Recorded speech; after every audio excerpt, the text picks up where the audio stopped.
Hello, I'm Oscar from Runesound, and today I'm gonna show you how I made these motorcycle sounds just with hardware effects.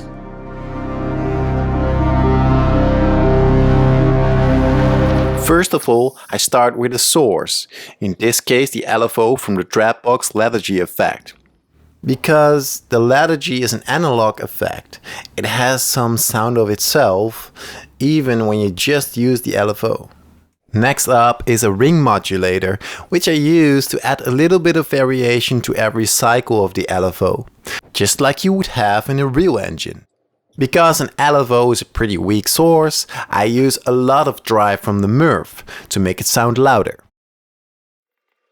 After the MRF comes the 2-pole analog filter from Waldorf.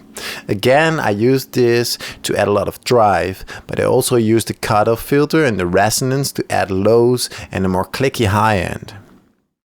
Last but not least, I use the Blue Sky reverberator from Strymon to let the sound breathe.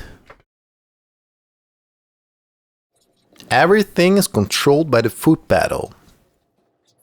And without going into further details about the CP251, which is a control processor, I use this to smooth out the performance of my foot pedal.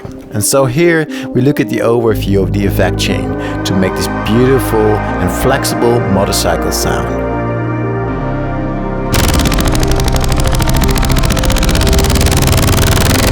If you like these videos about my sound design kitchen, please like and subscribe.